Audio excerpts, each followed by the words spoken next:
Man, am I glad I don't have an HD camera. I didn't shave this morning, but you still can't see my stubble.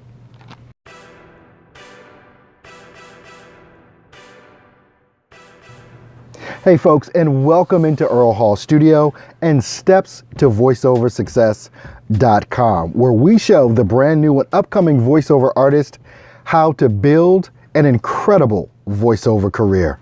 Look, today we're going to be talking about how to find your niche. Yeah, you know what I'm talking about. One of those words, right? But you want to know what it is right now, don't you? Well, let me just tell you, it's not going to happen right now. It's going to take some time for you to find your niche. It's just a fact of life. And I'm sure most people are getting sick and tired of hearing me talk about it's going to take a while. But that's just the truth. I want to let you know the things that you should expect when building your voiceover career.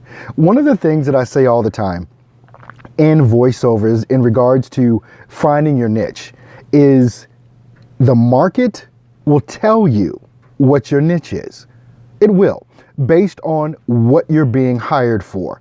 That's pretty much how you'll find out what your niche is. Yeah, okay. Tongue-tied this morning. Not a good thing for a voiceover artist.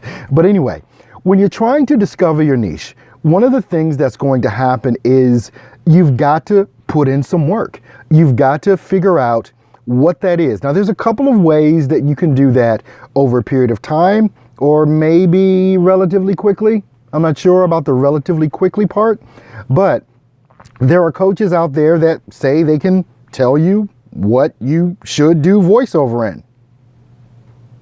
Now, I'm not too sure how that works, but, they probably have done voiceover for a long time and they hear different types of voices, so they can tell you where you might fit in. But what if you don't like that? What if you have a voice for explainer videos, but you want to do TV commercials, but you don't really know how to do TV commercials yet? So you get some training in how to do TV commercial voiceover so you can follow your passion. That's pretty much that way that you can do it. But the way that's going to take some time and really ultimately help you to develop what it is that you really want to do in voiceover is basically going out and getting work. I've always said one of the best and easiest ways to get work is to go on some of the freelance sites that are out there, like Fiverr, like Upwork, like Freelancer, like Video to Order, that's coming up soon. We're still waiting for the launch, but it's coming soon. So you want to get involved with some of these freelance sites so that you can start getting work and kind of really see what it is that you really want to dig your teeth into. When you're trying to figure out what your niche is, it can be kind of cumbersome, especially if you're brand new to voiceover, you've never done voiceover before, but you've got a bunch of people telling you you've got a nice voice. Which, by the way, having a nice voice doesn't really matter in voiceover. Knowing how to deliver those lines, how to deliver it the way that the client wants it, is really the way to find out what your niche is in a real world when you're making money doing voiceover. It took me a while to figure out that long form narration was really for me. I go back and forth between documentaries, audiobooks, and e-learning, and I do I do a lot of explainer videos. So what's my niche? Anyway, the thing that you want to find out with all of this is what you really enjoy doing and what people will pay you to do. I mean, I would love to be doing some high-end TV commercials. I just have not gotten there yet. It's funny because yesterday, one of my clients, we were talking back and forth, going over some things. If you watched the video yesterday, you kind of know what I'm talking about. But we were just having a personal conversation, and this client was letting me know they're really in my corner and they want to get me as much work as they can possibly get me. And she was like, I really like your voice. You sound like the Allstate guy. I'm like, I sound like the Allstate guy? She was like, yeah, whenever I hear your voice, you sound like the Allstate guy. I wish I had some Allstate money. Are you in good hands?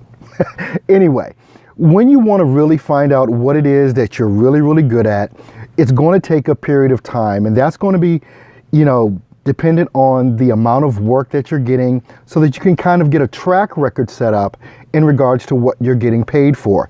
Check out the freelance sites, do email marketing to different types of clients that you're interested in doing work for. If you're interested in e-learning and you think you have a e-learning voice, go try and attract those clients.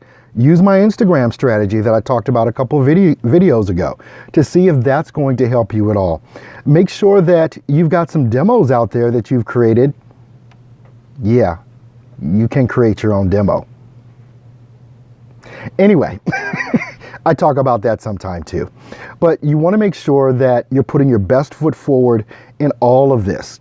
So when you start booking work and you're getting regular clients and things of that nature, and those clients are telling you how much they enjoy the work that you're doing, you know that you're on the right path to finding out what your niche is. What do you say?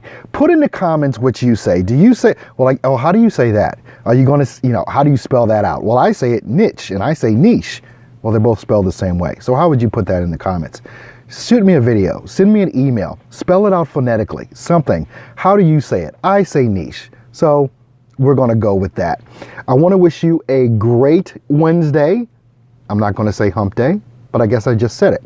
So anyway, but if you have any questions, make sure that you do send me an email and I'll answer your questions probably in video format on my YouTube channel here. Just make sure that you subscribe.